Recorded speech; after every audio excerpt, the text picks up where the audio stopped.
let's go, let's go, let's go, let's go. Traffic Avenue, the show for me and you. Mondays to Fridays, ooh, the Traffic Avenue. Traffic Avenue, the show for me and you. Mondays to Fridays, ooh, the Traffic Avenue. Oh, flex. Buckle up and join the best. Let's succeed, relieve your stress. So yes, let the music soothe your soul and keep it going just to refresh. Buckle and enjoy the ride from 2 to the half of the 5. Mondays to Fridays happening live. Where we gon' have a ball, you can text your guys. Let me tell you what you really gotta do. You can count on us, we come through. We got everything you need, that's true. Are you ready for the Traffic Avenue? Let me tell you what you really gotta do. You can count on us, we come through. We got everything you need, that's true. An applause for the Traffic Avenue. Traffic Avenue, the show for me and you. Mondays to Fridays, ooh, the Traffic Avenue. Traffic Avenue, the show for me and you. Mondays to Fridays, ooh, Traffic Avenue, oh yeah.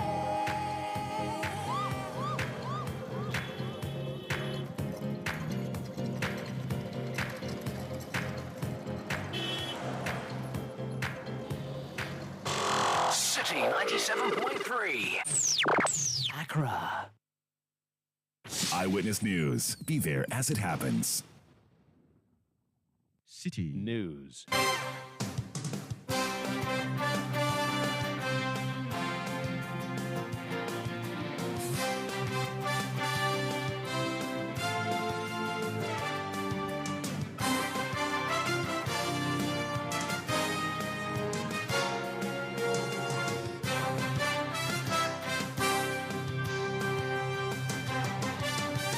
It's 17:30 GMT. This is Eyewitness News on 97.3 City FM. I am Umaru Sanda Amadou. Tonight, I'm here with Akusia Ochre. And coming up over the next 90 minutes. Out of the 7,728, only 1,277 passed. They are the only people who passed that they don't have any deficits again. When teachers fail examinations set for them, the story of over 6,000 Ghanaian teachers who failed the licensure examinations. We'll be telling you that story, plus the consequence. Also coming up, aggrieved customers of defunct gold dealership company, Menzgold, want the Attorney General to cease prosecution of Nana Appiah, also known as Nam1. They say after 4 years, nothing has come out of it, and that the prosecution is a waste of time. And later on Eyewitness News, As the AU champion for African financial institutions and leader of a country which recently had to deal with one of the most difficult periods in its post-independent history, difficulties which were exacerbated by the reckless behavior of rating agencies. President Akufo-Addo adds international ratings agencies to the list of reasons the economy suffered a downturn under his watch. Stay with 97.3 CTFM for more on this and many other stories on Eyewitness News. There's also business, and Tilly has a headline.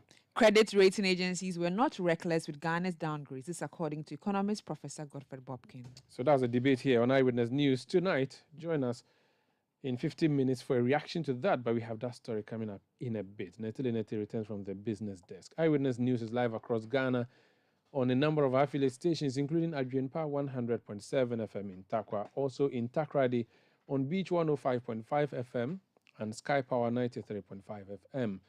We are also on Greener 95.9 FM in Sunyani. We are in Kumasi on Focus 94.3 FM and Orange 107.9 FM. We are also in Tajavu on Revival 99.3 FM, on VOV Radio 95.7 FM in Hohwe. We are in Bimbila on Radio Bimbila on 91.9 FM. We are on Quality FM 88.7 in Garu. We are on Tunsung 97.3 FM in Wa, and in Jirapa we are on 96.1 FM. That is Jirapa FM. We are live on YouTube and we are live on Facebook. We are live on citynewsroom.com and we are interactive. Join us on WhatsApp 0549 986 996 0549 986 996. Send tweets using the hashtag City Newsroom. Tweet at Umaru Sanda or at City973. Let's settle for details of our stories now. And there's a policy where people who go to teacher training colleges to become teachers have had to go through a special exams, call it an entrance exams to the education world. The council that organizes that examination is a National Teacher Council. It has done the organization, and we are told that 6,451 of the prospective teachers failed. For more, I've been joined on the line by Dennis Osewusu, his PRO of the National Teacher Council. Dennis, you're welcome to Eyewitness News. Thank you, my brother. 6,451 out of what? Out of 778. 7,778. So those who passed are what? 1,277. Sure. And the failure, 6,451. Yes. And this is a receipt. Explain to me what happened. Once again, like I've always said, that's a national security threat that we need to pay attention to it as a country. These teachers are teachers who have written some for the ninth time. It's twice. Dennis, your line is breaking. Please, is that okay? Can you now? Yeah, there's an echo. I don't know if you're on loudspeaker or you're using a device. Oh, last time. Is it okay now? Try again. Is it okay? Let's see. Work with that. Let's see if it will go through. All right. What I mean is, this particular situation we are talking about here, is that we need to pay attention to. Because we are talking about teachers coming to train our future generation. And so if a teacher cannot even spell his or her own name, then we have something at hand that we need to. These are the kind of things you encountered in the exam scripts? Some of the things we encounter. And if I show you some of the marked scripts of some teachers, you will just end up asking, how did they get here? What happened before they are here today? Just hold on. Are these people who have just come out straight from the teacher training college whom you are trying to vet before deploying to the classroom, or these are people who have previously taught? No, these are teachers who are here to join the profession. And we are not limiting it to only colleges of education. Some are from the university, and then some are from the colleges of education. So if you finish, yet to join the profession. Okay, so if you finish the 3-year training at the college or you've got a university degree and you want to be a teacher, you have to then enroll with the teacher council to be licensed.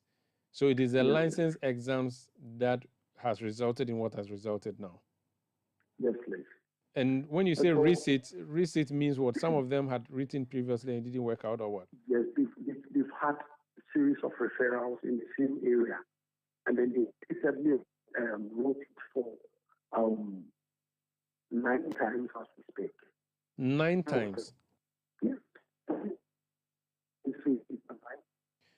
Dennis, I'm really having difficulties hearing you.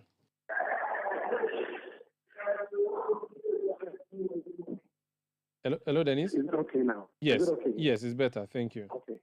Okay. All right.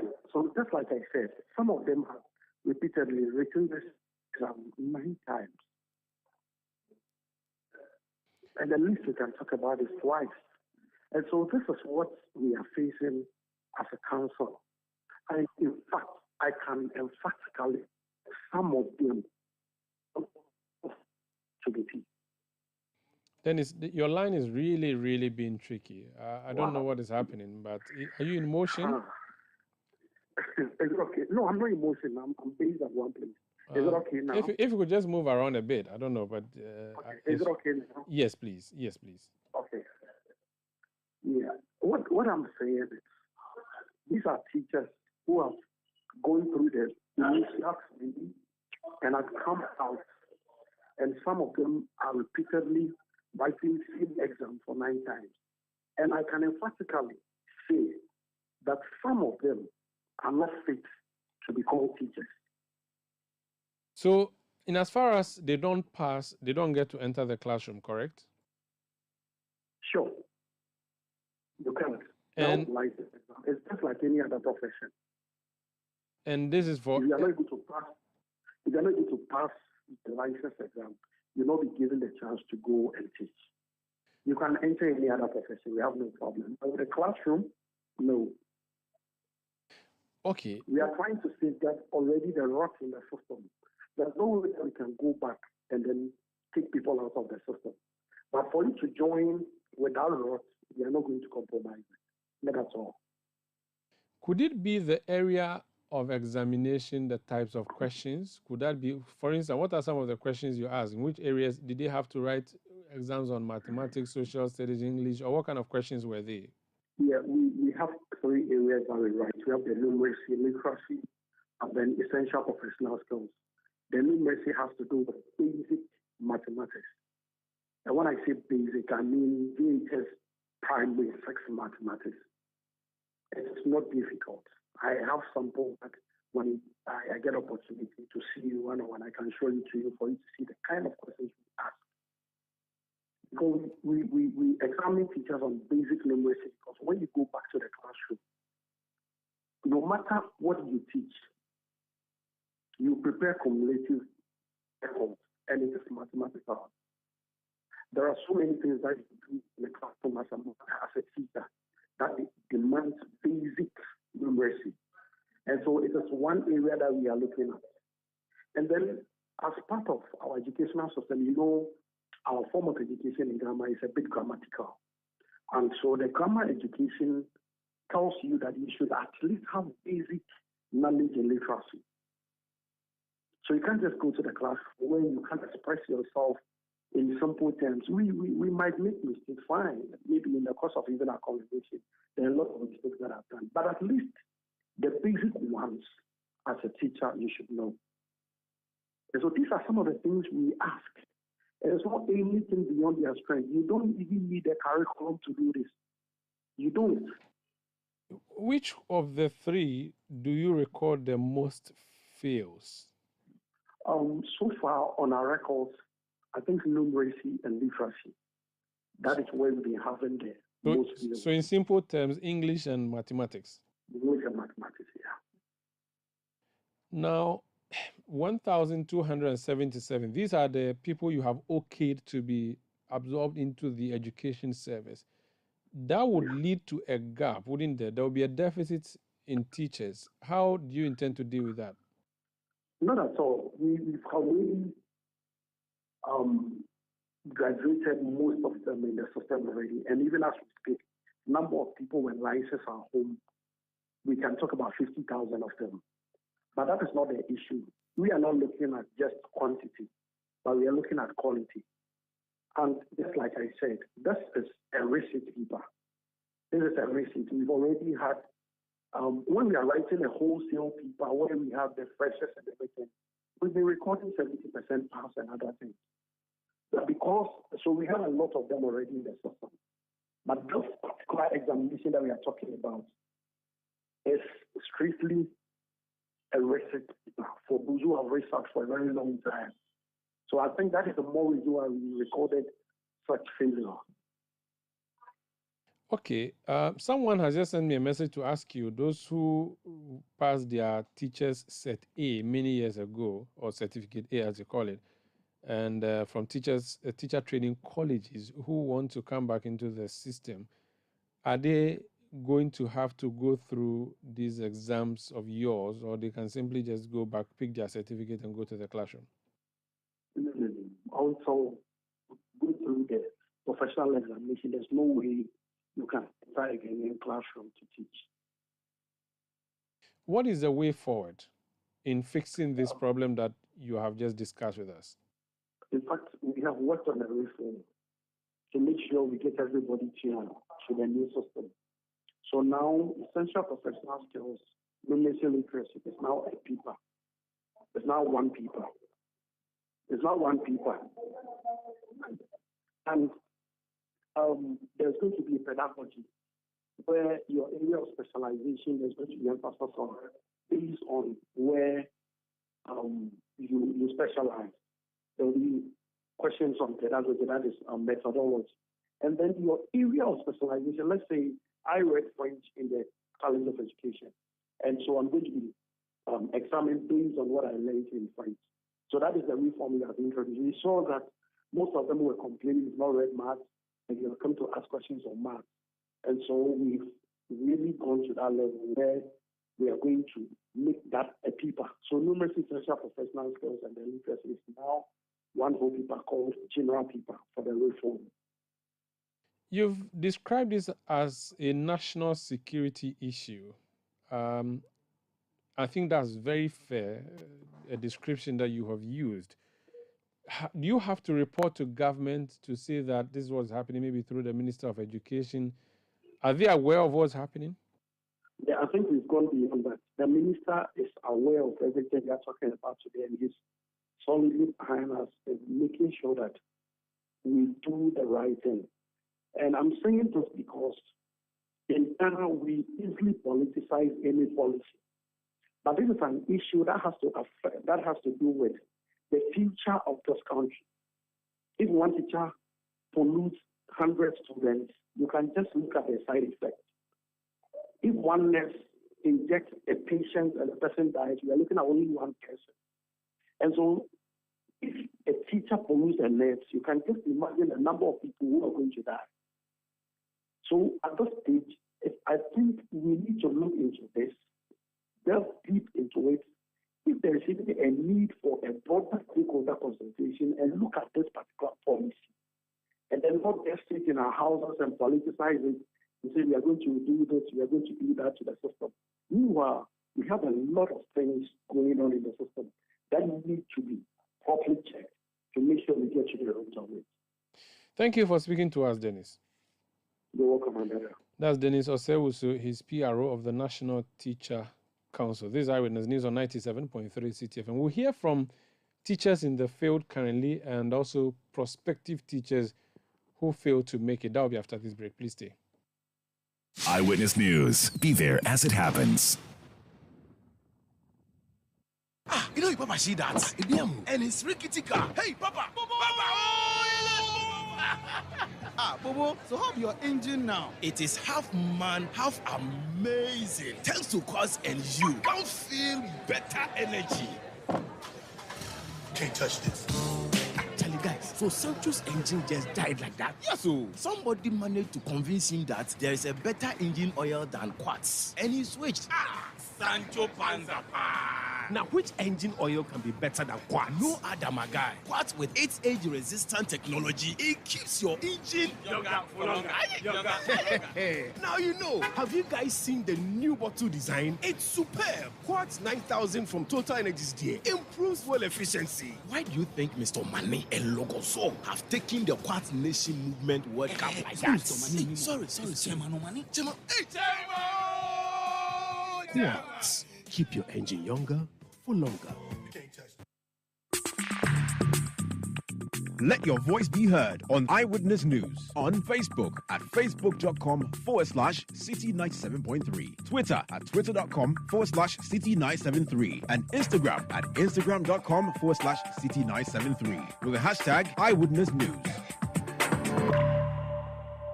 You're welcome back. This is Eyewitness News on 97.3 CTFM. If you're just tuning in, 6,451 prospective teachers who wrote the exams to get a license to be teachers have failed. This is out of 7,000 teachers who wrote, or prospective teachers who wrote the exams. These are people who have finished school wanting to be teachers. Only 1,277 passed.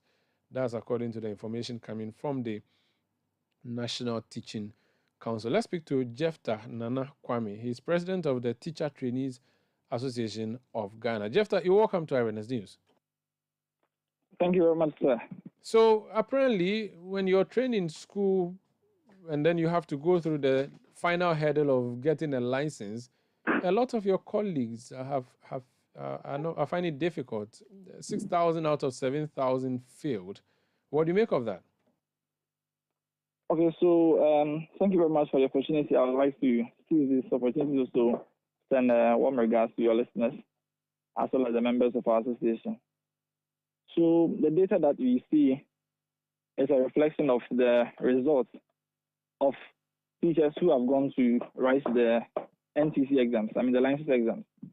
And that is not from the general cohorts of students, but those who have failed for the number of times they've written and they registered for receipts. That is the data we find now. And what it means is that it's either the person didn't get a chance to register and is now registering, or probably wrote and didn't pass, so has gotten the opportunity to write again.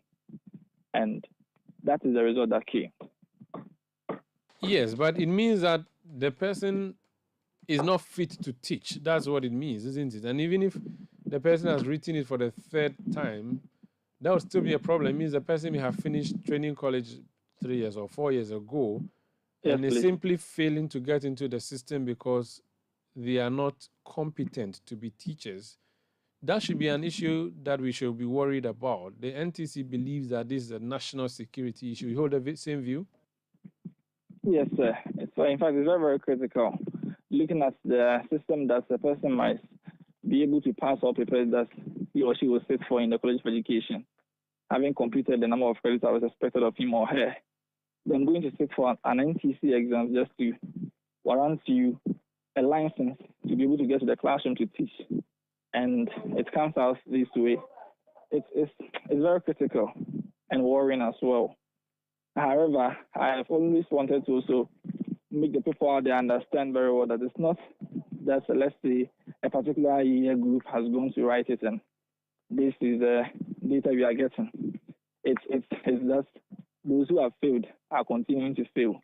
That is what I can say.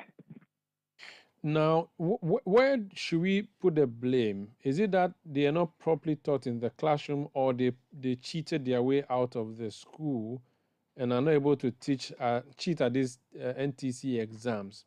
Because like you explained, if the person did so well in school and finished, the license exam should not be any problem, unless the questions at the exams are different from what you are taught in school. And again, I've just heard from the NTC that they are very simple questions in numeracy and literacy. Yes, sir. So it's like I mentioned earlier, I may not be able to state the exact reason that is given as this result, probably for they not being taught well, or they found their way out in the classroom as well as the examination hall in order to be passed, but come here to face the reality and come out with this result. However, an engagement we have always had with our people and discussing the challenges they do face and what we think might have caused some of these results will be pertaining to, let me say, the weak academic level of those people. But then as much as they've been able to press harder and harder to pass a number of exams or papers, we should expect that they do same with license exams and do pass. But it is where we also call on an intensive assessment for us all to ascertain the fact in this, that someone has been able to pass a number of exams in the college but is not able to pass for an NTC exam. A part of the blame, to me, that we believe can also be on the students themselves, in such a way that they're not able to redeem themselves or defend the good grades they've had in the College of Education. Another way, one may also think basically that why are you not giving them the result? It's a question that has arrived since the data popped up through the engagements I've had with my people. Because once I get to see my results, then it testifies whether or not it's a true reflection of the performance or the inputs I made at the examination hall. Have you written yours already? Not yet, please. I'm a level 400 student. How do you feel going into these exams, considering that the history doesn't look that good? Well, it's a mixed feeling, a feeling that I believe I can be able to do it. However, I should also think of someone who's also a colleague And that's why people are not able to answer. It may be that others from my side too may not be able to also answer. But we keep informing them and then sensitizing them through the workshops that are being organized by MTC to make sure that at least they will be able to have a pass mark. Wish you all the best. Please make sure you pass, Jafta. By the grace of God, we will pass, not our pass. I believe myself and my colleagues will pass. All right. And then, sure. And wish you all the best. Thank you very much, sir. That's Jefta Nana Kwame. He's president of the Teacher Trainees Association of Ghana. This is Eyewitness News on 97.3 CTF. So you've heard from the people who are yet to write the exams, those who have just are still in training, the teacher trainees who are still in school. You've heard from the people who organize the examination. Now let's hear from the teachers who are already in the field, what they make of this. Thomas Musa is General Secretary of the Ghana National Association of Teachers, NAT. Mr. Musa, alarming, or is it not? Are you alarmed by the mass failure? Certainly, it's a national issue, and we need to take it out from there. But good evening to yourself and to all your listeners. Why do I say that it's a national issue? Number one, is because of the Sustainable Development Goals, because of specifically Goal 4. That says that we should not leave anyone behind. And so it is not only a national issue, but an international issue. And regarding the international dimension too, recently, in 2018 and somewhere 2020 and 2021, the World Bank published its Human Capital Index report talking about our human capital. That if care is not taken in the next 18 years, 56% of our human capital will go waste. So these are the two dimensions of the international aspect. But if you come to the national level also, the concern here is that it means that the over 6,000 people who are cannot be employed specifically by the Ghana Education Service. Okay? And it also raises the concern of investment. You know, specifically, that some of these teachers who went to particularly the colleges of education that are affiliated with the traditional universities, they were sponsored or given some kind of allowances for them to go. So here we are. We have sponsored our own children to go and learn. They've come to write the licential exam. And out of about 8,000, we are talking about over 6,000 that couldn't make it, and you have only about 1,200 that have made it. The question is, what happens to the investment that the state has made? That is why I say is a national, is a national issue, and then we need to see what we can do. But having said those things, then we need to look at, there are other three variables we need to look at. Number one, where did we get it wrong? Is it about we did not attract the right quality and the quantity of prospective teachers or teachers able to be teachers that went to the colleges of education? What was the entry requirement? Can we say that we are okay with it? The next item we will need to be asking ourselves is that what happens at the training institute in the training institutions? Because mind you, we are talking about UCC here, we are talking about University of Education Wilima, we are talking about other traditional universities. Is it that the content and both the content and other training given them is not sufficient for them enough to come to right? And then the final thing I would like to add are the two regulating bodies. NTC is a regulating body, and it has conducted the exam, and it is NTC is saying that approximately about 80% of the students fail. The question is, what is the tech? That is the regulating body governing our that supervises all these training institutions. What do they have to say? So these are questions that these institutions will have to help us to address, particularly as we all await for the NTC to give us the full publication of the report, based upon which they are telling us that about 80% of our students who came out of the colleges and other training institutions failed the detect and how do you call it the NTC exam or the licential exam. Now the vacancies or well, there's a vacancy. Then what that means that the number of teachers required is higher than it would ordinarily have been because all these teachers have failed to make it.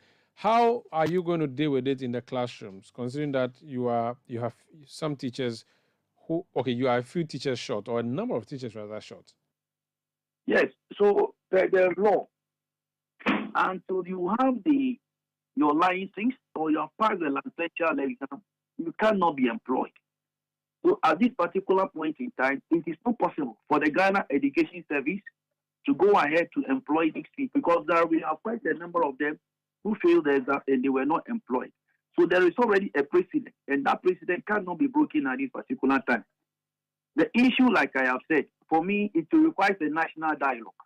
We need to find out what is it. This is not the first time that we are getting to this particular place. We've been here before, and it was like, oh, business as usual. The following week, we forgot about it.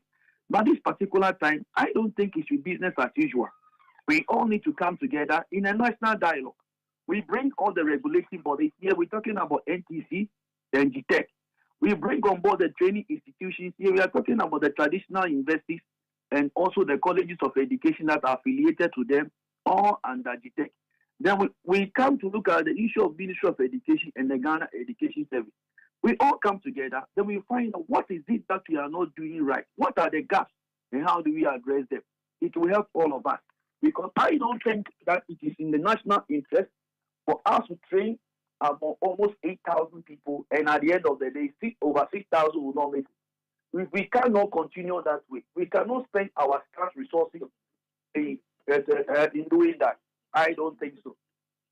Thank you for speaking to us. God bless you. God bless you too. That's Thomas Musa. He's General Secretary of the Ghana National Association of Teachers. Let's wrap up the conversation by hearing from the Africa Education Watch. Kofi Asari is Executive Director. Mr. Asari, a big problem, should it be from the training institution, or this will be the individuals who are failures? Well, good evening to your audience. It's quite an issue that such high numbers, 84% of graduates, diplomates, and then first degree holders, failed their licensure. It's an issue because of the high number. It is the highest failure rate so far recorded since the licensure began. But again, on the other side, I think it is actually also a good omen. It is a good omen in the sense that, but for the licensure, but for such a stringent measure in place to ensure that the best of our human resource find their way into the classroom to teach.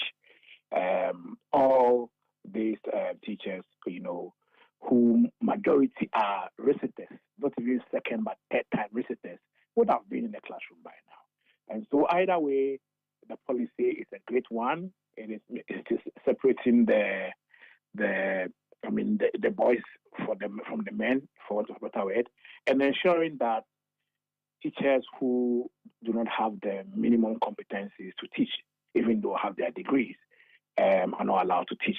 It also helps in preserving and enhancing the image of the profession, because when you have quality teachers in the classroom and they are well motivated, they should be able to deliver good learning and good teaching and also learning outcomes, given the support of the family. I must indicate that initially I thought that this was a bit high-handed. It's really because there's a net hiring freeze policy currently in place. People were saying that it's because people are trying to prevent them from getting employment because there's no employment and all that. But look, if you look at the scripts, I have reviewed some of the scripts since yesterday. There's very little or close to nothing that can be done if graduates cannot string a sentence together in English. There's very little or close to nothing that can be done. And let me indicate this. 70% of those who failed were distance education students.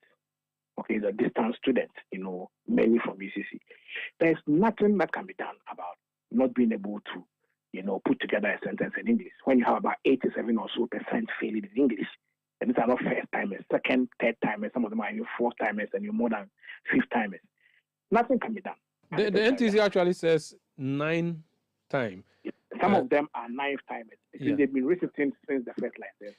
And I'm talking about English. So you are English seeing is not taught you are in the seeing senior high school. you are It's seeing not this taught at the university. you are seeing this as the glass half full and not half empty, because for you it saves the whole sector from being infiltrated by people who are not fit to be there. That is actually the objective of the introduction of the license. And so this should be seen as a success then, and so we shouldn't see it as a failure. It is never a failure. It is never a failure. It is a good omen for basic education. If you look at license as enshrined in the Education Act of 2008, which President Kufuor passed, the licensing of teachers, the whole issue of licensing of teachers was to ensure that professional standards are enhanced. You understand? And so if you want to professionalize teaching, you need to raise the bar. I'm sorry, but I don't think that this issue is a tertiary issue. Neither do I think this issue is even a secondary issue.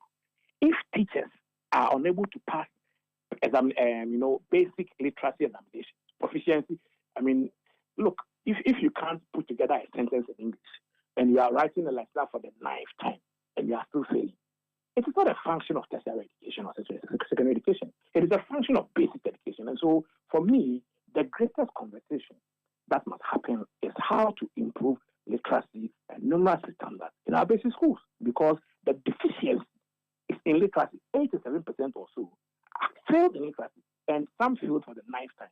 Literacy, it is basic English. It is not complex English. And if you cannot spell words like organizer, you are spelling organizer O-R-G-A-N-I-Z-A, and you want to go and teach, I'm sorry. Those things are learned. It simply means that you like American English. That shouldn't be wrong. Your computers are all programmed. We don't see American English in our educational system. And so I think that we must strengthen the base.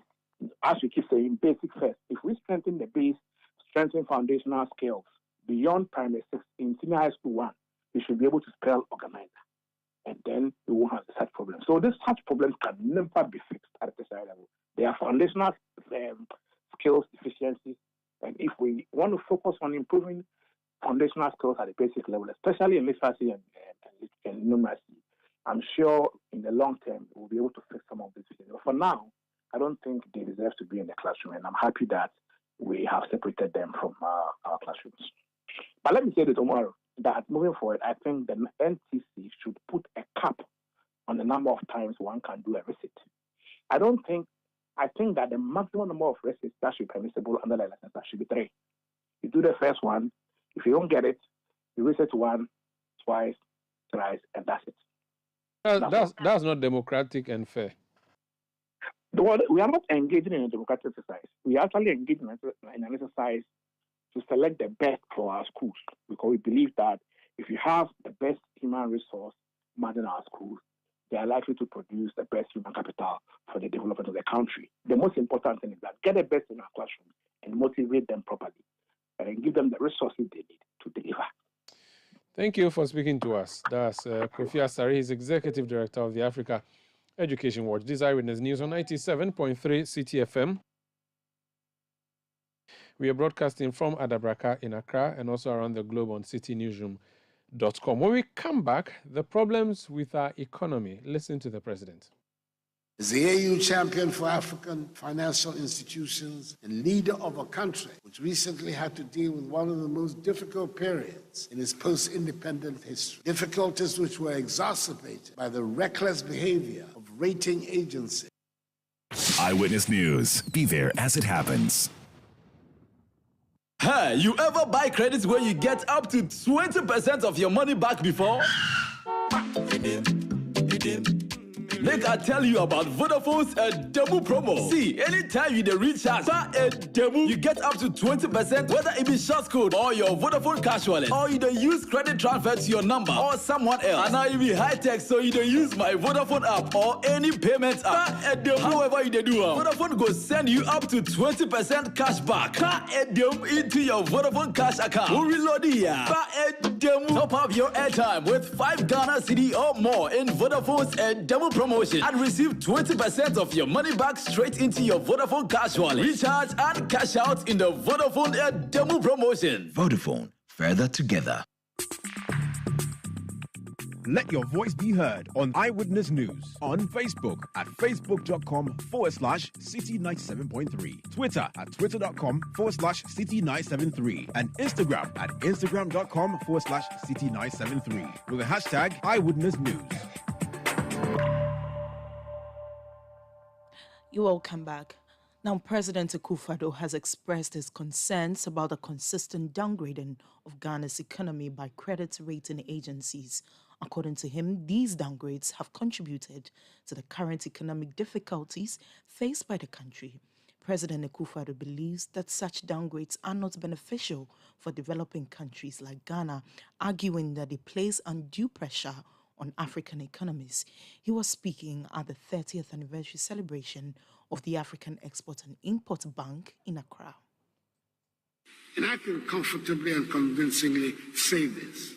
As the AU champion for African financial institutions and leader of a country which recently had to deal with one of the most difficult periods in its post-independent history, difficulties which were exacerbated by the reckless behavior of rating agencies that engaged in pro-cyclical downgrades, shutting Ghana out of capital markets and turning a liquidity crisis into a solvency crisis. The reality is that unless we have strong financial institutions, we are not going to develop. As we have learned over the past decades, relying on foreign capital is both risky and costly. Similarly, I implore the bank's management to work to develop and implement an aggressive strategy to upgrade the bank's current credit rating from BBB to A. This will require continued strengthening of your governance and management structure, as well as personnel.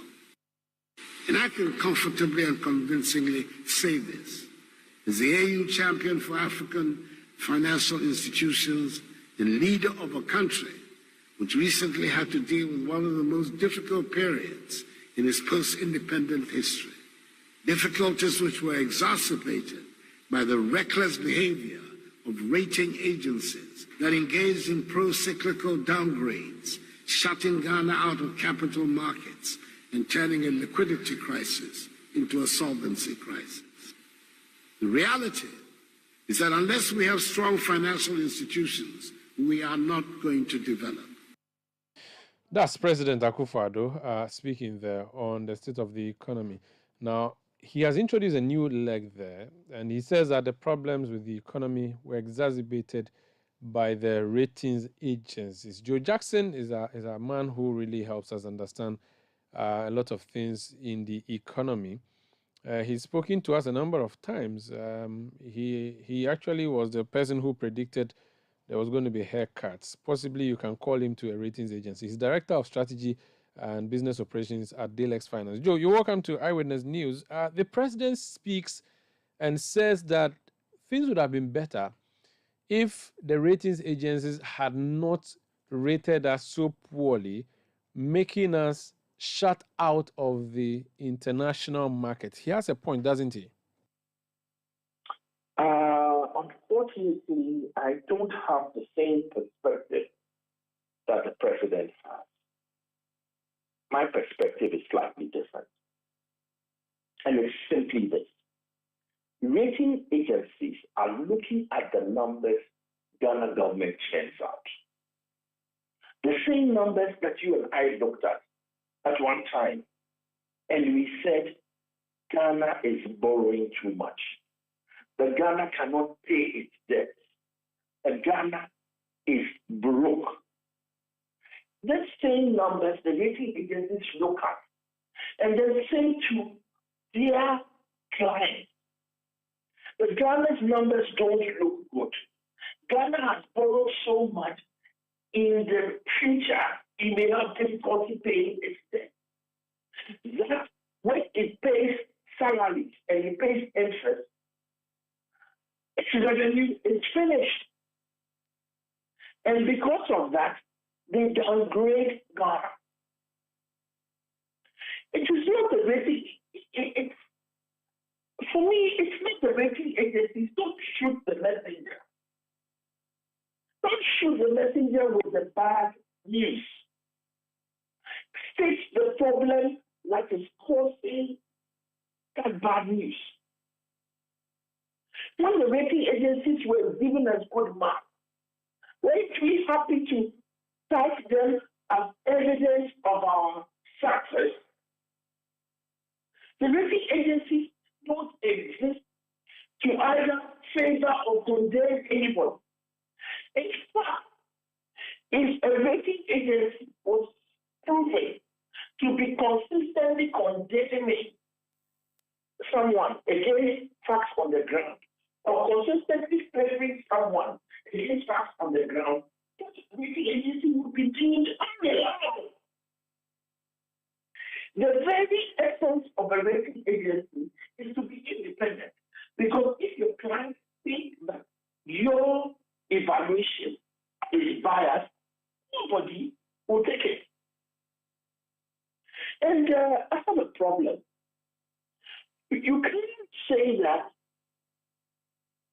the students are unhappy because Waxy graded them bad. So all of a sudden, why graded them bad?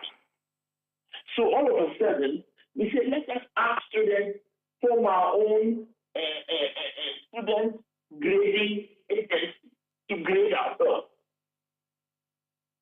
Will those grades be acceptable for the university?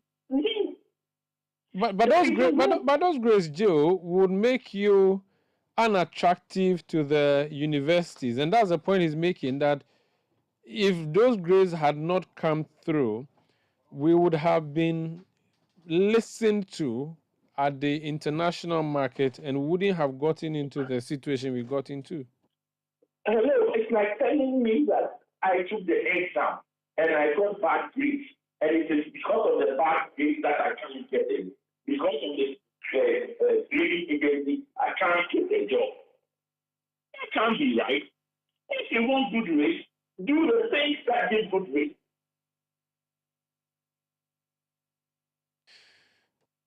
All right, so you believe that, I mean, so for simple, but you cannot see each rating agency are providing information for a certain constraint. The information is not for you.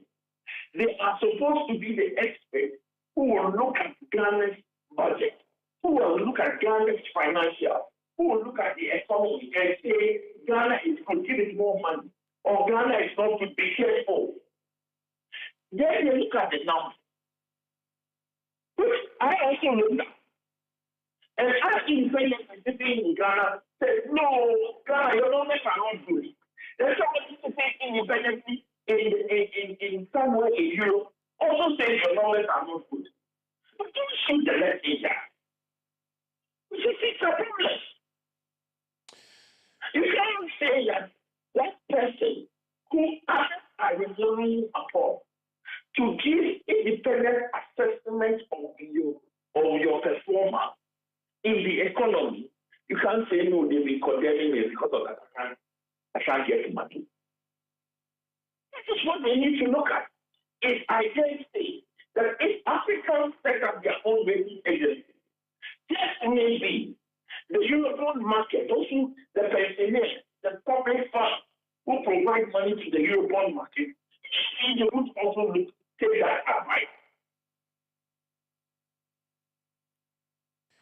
Okay, so for you, it is simply a game of picking and choosing, and the president should not have that right. It is a simple game to say that when I designed to go to a university in the U.S., they say go and do SAE. When I do SAE and I can't get into MIT, I can't say that it is the person graded SAE that stopped me from getting into MIT. It's a simple game, sure. Joe, let's leave it here. Thank you for speaking to us. Have a wonderful evening. You too, have a good evening. That's Joe Jackson. He's Director of Strategy and Business Operations at Dalex finance. We'll be having business news with Netili Neti in a bit, and then the on-air series of the City Business Festival. But that would be before. That would be after. Rather, Kosia brings us a set of stories. The application for the High Court to vary its order to hear the James Jachikwason case on a daily basis has been adjourned to Wednesday, June 21. This follows a request by prosecution to be given time to react to the affidavits deposed to in the application. Lawyers for James Jachikwason are seeking to prevent the case from being heard on a daily basis, which they believe will affect the campaigns of the accused, who is the NDC's parliamentary candidate in the Asin North by-election. But when the matter was called, Deputy Attorney General Alfred Tuaibwa argued that the state has not had enough time to study the affidavit.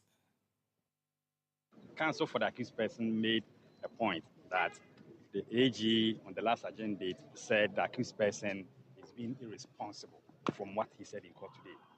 If that is contained in the affidavit in support, then we will need time to also respond to say, because every single word that the AG uttered on the last agenda date was proper.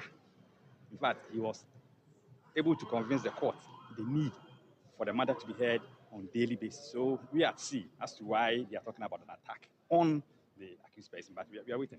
I mean, but what is irresponsible about a person qualified deciding to contest an election? They are saying that AG said the accused was being irresponsible. We don't know why they are coming by such a deposition. As I said, we don't know what they've stated exactly in the affidavit in support. We just heard him. So we just want to set the affidavit, they can respond appropriately.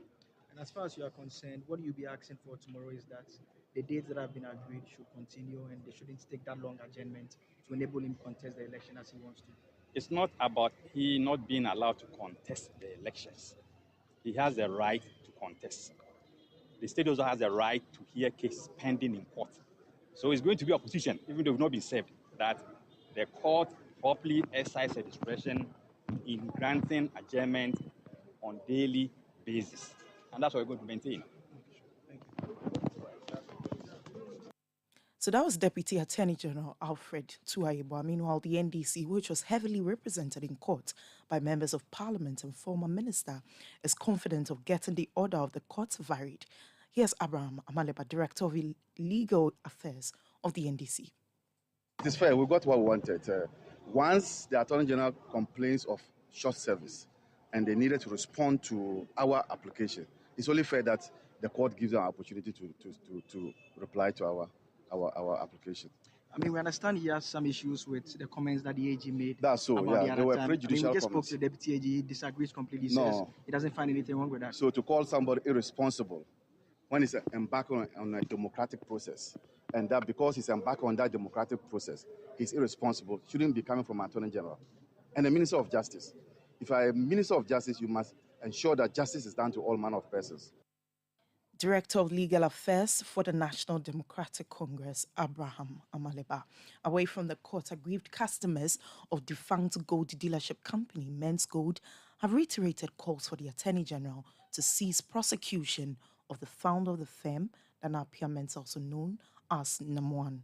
The call for the suspension of prosecution comes on the back of comment by the Director General of IOCO, COP Mamatiwa Adudankwa, that highlights difficulties faced by the state in prosecuting Namuan. It has been about 4 years since Attorney General commenced the prosecution of the CEO and Nana Piamensa. But speaking to City News, the spokesperson for the coalition of aggrieved customers of Menzgold, Frederick Forson, says governments should rather focus on paying their locked-up funds and suspend the criminal prosecution of Namuan. This Menzgold matter involving Namuan has been on for the past 4 years.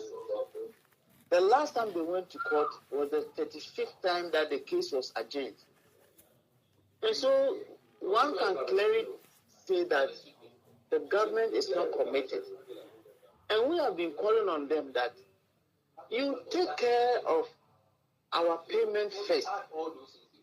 And we believe that it is possible. Because the criminal, whether there's a criminal prosecution or no criminal prosecution, there is the need for the customers to be paid. And our conclusion is based on the existing fact i.e., what the boss of Yoko said last year, that they do not know or they do not see the law that Namwan broke.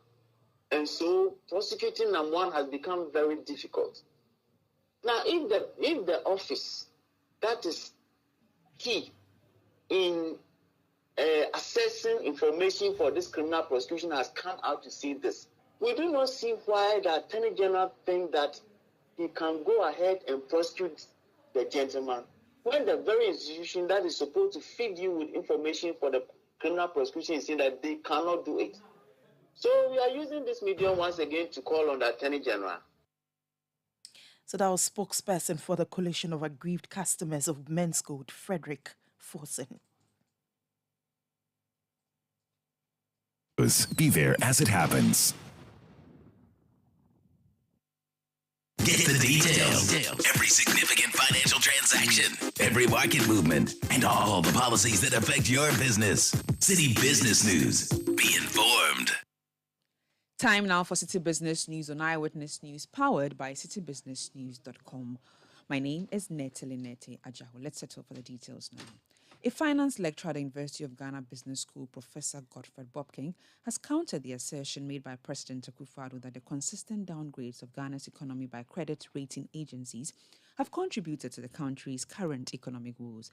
According to the finance lecturer, the same rating agencies have equally given a favorable opinion of the country's economy, thus establishing its neutrality.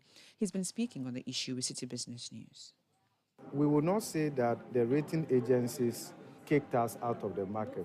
The right way to put it is that Ghana lost market access. So when we say that it was not taken away from us by rating agencies or anyone, we lost it. It's simply because our economic fundamentals had deteriorated. We had fiscal vulnerabilities in the run-up to the COVID and then Russia-Ukraine. So when those shocks came, given the magnitude of the shocks, it actually revealed the vulnerabilities in our economy. And therefore, the rating agencies didn't have a choice than to downgrade the country. But you look at it this way. Even if we want to ignore the rating agencies, you look at what is happening in the economy. We had to do haircuts. Typically, the kind of haircut we did is really not voluntary, even though the government was saying that this is voluntary and the rest of it wasn't voluntary. And if the form of debt restructuring is not voluntary in all its spheres, then it's almost like restricted default. And that is what the rating agencies have done. So I think that we are at a point where we now need to take responsibility. On the government's deal with the IMF, Professor Godfred Bobkin is projecting that Ghana's program with the IMF will not end by the 3-year stipulated period. He explains that the expenditure cuts underpinned in the conditionalities are not innovative enough to help the country achieve its fiscal and structural discipline. He made these comments at the Graphic Business and Stanbic Bank breakfast meeting in Accra. This program, the 17th program that was approved on the 17th of May, is designed with extension in mind. Okay.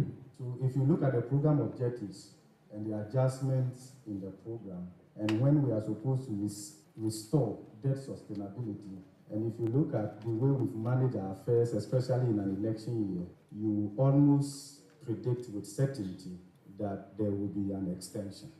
And then the reason I'm saying so also is that the kind of expenditure cuts that we were asking and hoping for under the IMF-supported program is not what is in this program. If you look at the expenditure cut in this program, you will see that we are cutting down on capex, but Ghana has huge infrastructure deficits. So if you want to scale up, if you want to develop, you need to spend more in the area of capital, okay? And because other than that, you are running down your infrastructure, you may not be able to maintain it, and you can't add to your infrastructure stock. What that would do in the medium to the long term is that it will impose further restrictions on the growth drivers of the economy. Professor Godfred Bobkin is a finance lecturer at the University of Ghana Business School. Director of Climate Innovation Center, Dramani Bukari, says climate change's ripple effects will indirectly affect food prices, adding an additional burden to Ghana's population already grappling with economic hardships. According to him, nearly 30% of the population currently faces varying degrees of drought, leading to significant economic losses. Speaking at the 2023 Environmental Sustainability Summit in Accra, Dramani Bukhari called on stakeholders to join hands and collaborate in mitigating the impacts of climate change on the economy. We also have a situation where about 13% of Ghanaians are exposed to some level of drought. That is also translating into losses. Again, the World Bank Country Development Report indicates that we lose around $95 million as of 2020 to climate change. That is likely to come to around $350 million by about 2050. So quite clearly, productivity is also expected to reduce because of heat stress and all of those things, and particularly for manual labor. And we know that agriculture is mostly, predominantly manual labor in this country. It's not very much mechanized and all of those. So quite clearly, the concerns are around food security.